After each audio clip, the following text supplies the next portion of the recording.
Hello, everybody. It's really pathetic condition that people are listening and following the miscreants rumors which they are pervading in the social media, in the WhatsApp, Facebook, Instagram, Reels తయారు చేసి మరి ఆ జనాల్ని misguide చేస్తున్నారండి. Gas దొరకదని, petrol దొరకదని, స్టాకులు ఉండవని, నెలల తరబడి రావడం ఎందుకండి ఇలాంటివన్నీ?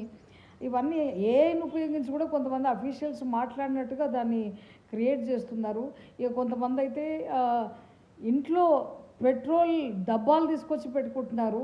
గ్యాస్ సిలిండర్ ఉన్నా కూడా మళ్ళీ గ్యాస్లు మళ్ళీ బుక్ చేసి ఇంట్లో స్టాక్ పెట్టుకుంటున్నారు. ఎందుకండి అట్లాంటి పరిస్థితి చెప్పండి? ఇక కొంతమంది అయితే ఇక లాక్డౌనే వచ్చేస్తుందని ఇట్లాంటి మిస్క్రియంట్స్ అంటే ఈ పోకిరి వాళ్ళు చేసేటువంటి సోషల్ మీడియాలో జరుగుతున్నటువంటి ఈ రూమర్స్ని దయచేసి నమ్మకండి.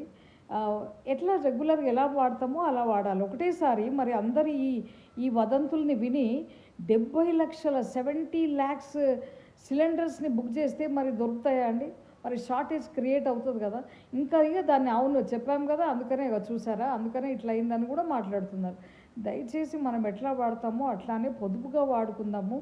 అఫ్కోర్స్ యుద్ధం జరుగుతుంది, ఆ విషయం తెలుసు. కానీ యుద్ధం జరుగుతుందని ఇక అన్నీ అలా జరుగుతాయని కాదు. మనం ఎలా వాడతామో అలా రెగ్యులర్గా వాడదాం. దయచేసి రూమర్స్ నమ్మకండి. ఇందాక మా ఆయమ్మ కూడా అమ్మాయిగా సిలిండర్ రాదంట అంటే నా దగ్గర ఉన్నటువంటి ఒక సిలిండర్ ఇచ్చేసాను.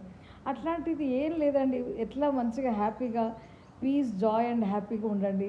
ఏది ఎలా జరగాలనో అది అన్నీ మరీ అంత స్టాకులు తెచ్చుకొని మరి షార్టేజ్ని క్రియేట్ చేయొద్దు కదా. ప్లీజ్ దయచేసి అందరూ ఇది ఫాలో అవ్వాలి. Everything is fine, all is well. Okay, thank you.